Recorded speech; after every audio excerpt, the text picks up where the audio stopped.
I'm going to show you a miracle you probably have never noticed before. Divine arrangement of verse in the Quran. It's such a clear and obvious miracle that all you need is to see it with your eyes. Millions of people have read and memorized the Quran, but for centuries no one noticed these hidden visual patterns in these 3 copies. Today we will show how the Quran is a miracle, not just in its message, but also in its pages, its lines, its words, and even in its letters. Have you ever seen a book where across dozens of pages every line starts with the same letter? In this mushaf, every line begins with the same letter. Just think about it. Every page has the same number of lines, every line is the same length, and every one of them starts with that same letter. Or in this copy of the Quran, there is a symmetrical pattern that appears on every page. The first and last lines begin with the same letter. The second line and the second to last line also start with the same letter. The third from the top and the third from the bottom, the same again. Every single line follows this rule, and we see the same miracle repeating on every page. Now, this copy you are seeing might be the most interesting of them all. Today, we are going to have a fascinating visual journey that will increase your Iman to a whole new level.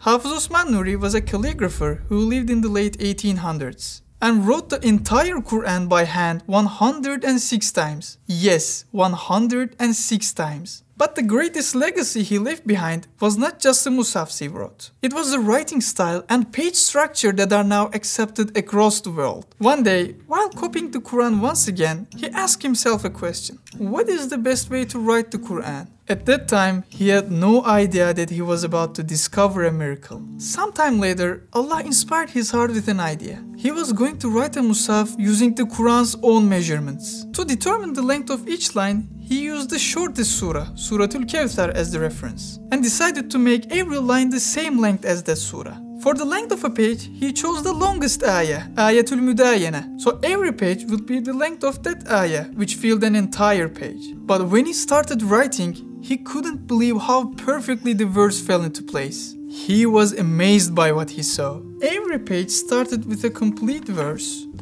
and ended with the conclusion of another.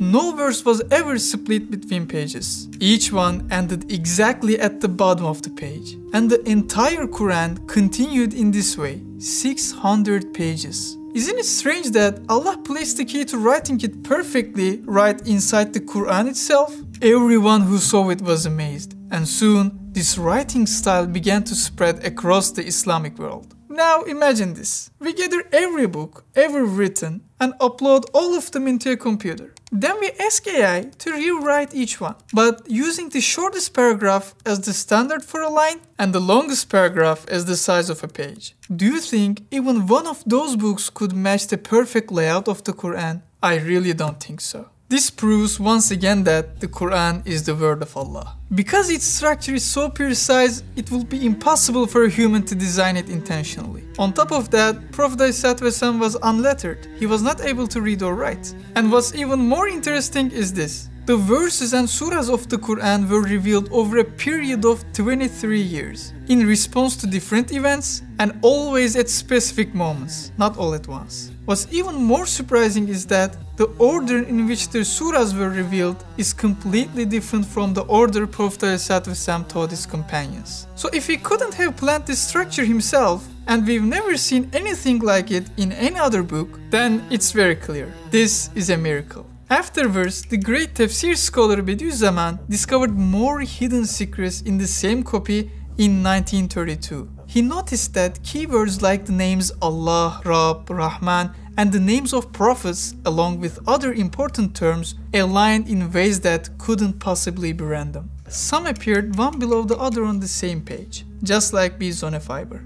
Some align perfectly on top of each other when you bring two facing pages together. Others matched perfectly on both sides of the page. So he wanted to have a Quran written in a way that would clearly highlight these alignments. And what emerged was the divine alignment of the Quran. Shall we take a closer look? Let's go to page 48. Look at how the word Rabb, meaning master that refers to Allah, lines up perfectly 5 times in a row. Now let's move on to pages 62 and 63. Look at the placement of the word Allah 9 times on page 62. What an amazing pattern. And on the opposite page, it happens again. All 9 of them perfectly placed one below the other. As we keep flipping the pages, we will keep seeing this vertical alignment, the divine alignment all throughout the Quran. Let's go to page 259. Look at how the word Rabb appears, placed one top of the other on the same page 9 times in total. Something very interesting is waiting for us on pages 82 and 83. Look at how the word Allah is repeated 4 times on both sides and how perfectly they match across the facing pages. Isn't that incredible? Another kind of the divine alignment appears between the front and back of a single sheet of the Quran. Let's take a look at the sheet that contains pages 33 and 34. On the sheet that includes pages 289 and 290, the word Quran aligns perfectly back to back, as you can see. There are many more examples like this. I'm just showing a few. Now, you are about to see something completely unexpected. Page 422. Let me take you to the page where the name Allah appears more than anywhere else. On this page, the word Allah appears 15 times in perfect alignment. Out of all 604 pages of the Quran, this one contains the highest number of the word Allah. And do you know which ayah begins on the 3rd line from the bottom? Ya eyyuhalladhina amanu dhkurullaha dhikran kathira. O you who have believed, remember Allah with much remembrance. So, while Allah commands us to remember Him often, He mentions His name more than any other page. And this plays a visual miracle through the divine alignment. According to Bediüzzaman, who discovered this miracle, the word Allah appears 2,806 times in the Quran. And in nearly all of them, we see divine alignment. Also, the word Rabb appears 846 times, the name Rahim 220 times, and the name Rahman 156 times. And in many of them, we see the same kind of divine alignment again. Another set of words that align like this are the names of prophets. For example, on page 327, we see the names of Sulayman and Dawud alayhi salam. Wa Sulayman, Sulayman, wa Sulayman. By the way, wa means in the Arabic and also Dawud and Dawud. As you can see, the names are lined up one below the other. On page 449, we see the names of prophets Ishaq, Musa and Harun alayhi salam. As you can see, Musa, Harun and Harun. Ishaq and Ishaq. As you can see, each of them are mentioned twice, and all 3 names appear vertically arranged. On page 19, the name Ibrahim alayhi salam appears 3 times in a row, perfectly aligned. As you can see, Ibrahim, and again Ibrahim. On page 235, the name Yusuf appears 4 times, and of course, again, one below the other. As you see, all 4 aligned perfectly. Yusuf, and again Yusuf. If I ask you one of Yusuf alayhi salam's most well-known qualities, what would you say? His beauty, right? That's one of the qualities we mentioned the most. Let's go to page 235. You see the word Yusuf on the 6th line. Now, let's turn the page and see which word it lines up with on the back. As you can see, it says Jamil, meaning beautiful. Isn't that strange? We are talking about a book that was revealed over 23 years in response to different events. Sometimes it was revealed as a direct answer to a question or a situation. So if someone were to claim that, ma'adallah, the Prophet designed this, he wouldn't even have had the time to plan it. Just read about his life and you'll understand what I mean. Sometimes the verses were revealed in response to people's exact words or to specific incidents. Just think, if that person hadn't said that sentence or hadn't said it in that exact way, the entire structure we've been showing would fall apart. A person can choose what he says, but he cannot control what someone else says. And he definitely cannot control what events he will go through. The only possible explanation is this. These are the words of Allah, whose knowledge surrounds everything. Past, present, and future. Let's go back to the last example. The verse Yusuf and Jamil, which means beautiful. So besides the divine alignment we've seen so far in the Quran, there's also this special kind of alignment. Now, let's go to a different type of alignment that will amaze you again. Have you ever heard the famous dog of Ashab al-Kahf? Its name was Qitmir. Let's go to the page where their story is told. Page 294. At the end of the 7th line, it says وَكَلْبُهُمْ, which means and their dog. What was the name of this dog? Qitmir, right? Now, let's start flipping through the pages. How far do we go? 1 page, 2, 10, 20, exactly 141 pages forward. And what do we find at the beginning of 7th line? Qitmir. one word was at the end of the 7th line and the other at the beginning. But if you look at the Quran while it's closed, these two verses, despite being over 100 pages apart, align perfectly on the same horizontal line. Now think about it. If even one of the events described over those 140 pages had happened differently, or if they were told in another way, if the sentence structures had changed, if those parts were left out, or if other things were told instead, this alignment would be lost. Out of countless possibilities, this is the version that came to be. A book full of deep meanings and at the same time filled with hundreds of divine alignments. It's beyond comprehension. Now, do you see why no one can produce an equivalent of the Quran? Of course, this is not the main reason, but even this one unique feature could never be matched. Let's go back to Ashab al-Kahf and page 294. When they finally woke up from their famous sleep, they tried to figure out how long they had been there. In the 11th line, one of them said, لَبِثْنَا يَوْمًا أَوْ بَعْضَ يَوْمٍ.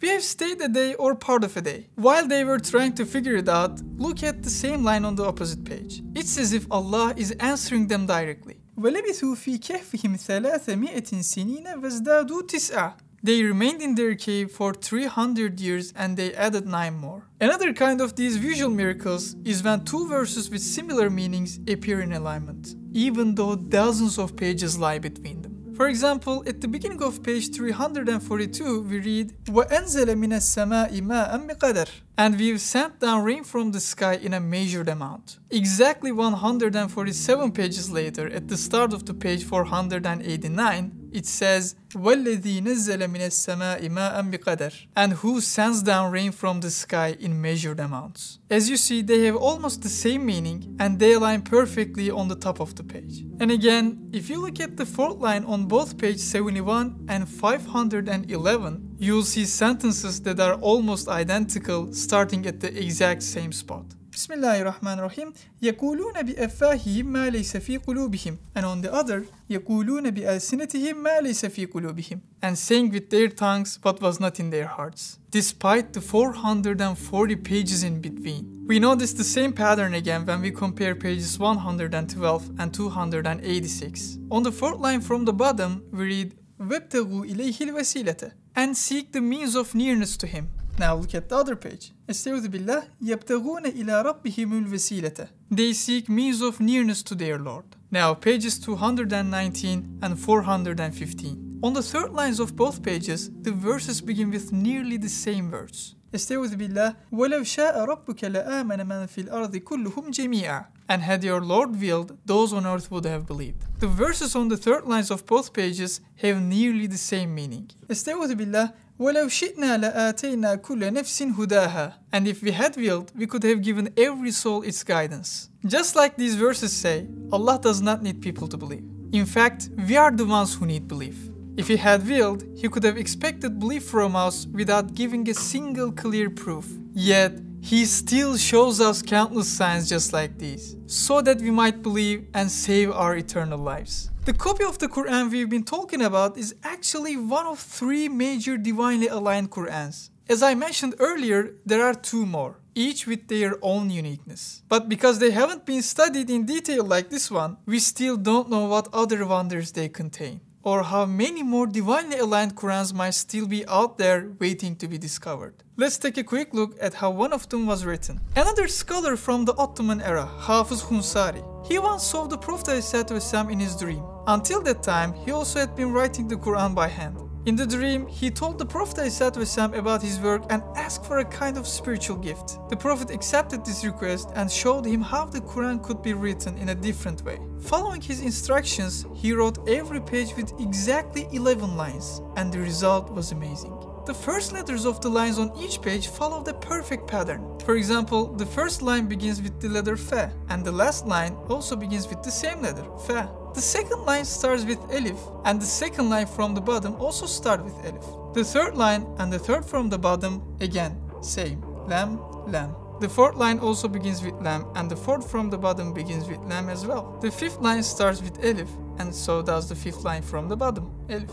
This symmetry continues throughout the entire Quran, page after page, line after line. No matter which page you go to, you will see the same symmetrical pattern. The 3rd divinely aligned copy of the Quran comes to us from Lahore, Pakistan. It's known as Qur'an Majeed Alfi. It took 12 years to complete, and during that time, the scholar who wrote it fasted continuously. Each page has 21 lines, and as you can see, every line starts with the letter Alif.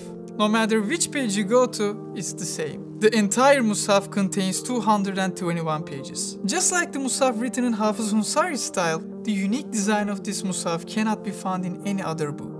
And as you see, Allah made His word compatible with all three of these incredible visual structures, leaving no room for doubt. But what if I told you this is not all? Now I'm going to show you a miracle that takes this visual beauty to a whole new level. Even the number of repetition of certain words in the Quran reveals a miracle. For example, the word yawm, meaning day, appears exactly 365 times, clearly pointing to the number of days in a year. The word shahr, meaning month, appears exactly 12 times, just like the number of months in a year. The word melek, meaning angel, and its opposite shaitan, meaning the devil, both appear 88 times. By the way, you can verify these with AI. The numbers are exactly the same. Jannah, paradise, and Jahannam, hell, both appear 77 times. Rajul, man, and Imra'ah, woman, each appear 24 times. Another example. The Quran says, indeed the example of Jesus in the sight of Allah is like that of Adam. This verse refers to the fact that both were created without a father, unlike other human beings. Interestingly, both names, Jesus and Adam, appear 24 times throughout the Quran. They are mentioned an equal number of times.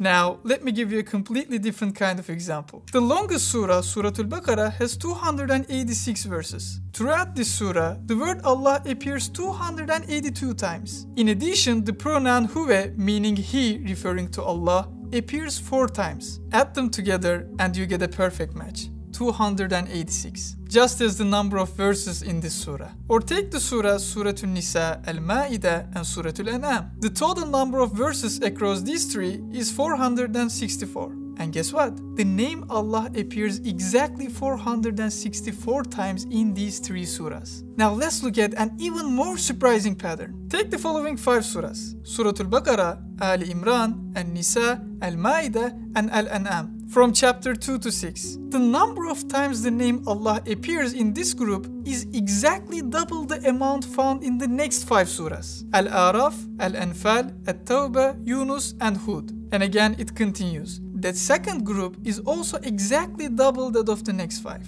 Yusuf, Rad, Ibrahim, Al-Hijr, and Nahl. These were revealed in different contexts, for different purposes. Yet miraculously they show this pattern. And these are just the ones we know about. Who knows how many other verses might carry similar patterns? Finally, we have to remember this fact. It's simply impossible for any human being to have arranged all these intentionally. Even the Prophet ﷺ never used this as a proof himself. If he had arranged it, surely he would have mentioned it. But these were discovered centuries later. And besides all this, the content of the Quran is unlike any other book. It gives us a strong system of belief, tells stories of prophets filled with wisdom, teaches us how to view events of life with a deeper perspective, and speaks about the afterlife, paradise and hell, reward and punishment. Sometimes it explores the depths of history, other times it speaks of events yet to come. It solves philosophical problems no thinker has ever resolved. It teaches how to be an ideal parent, gives golden principles for business, offers insights related to the medical field, and displays unmatched excellence in eloquence and literature. It gives powerful advice in law, addresses matters of science, and shares valuable lessons in education and sociology. And that's still not the full list. At most, a person can specialize in just 1 or 2 of these areas, but the Quran covers all of them and delivers its message with a structure full of miraculous symmetry. In its lines, there's mathematics. In its words, there's wisdom. In its sentences, there's art. In its verses, there's knowledge. And in its message, there is eternity. This is a divine book that came down from the heavens, guiding every aspect of life. So for a generation that says, I won't believe unless I see it with my own eyes, isn't this a miracle clear enough?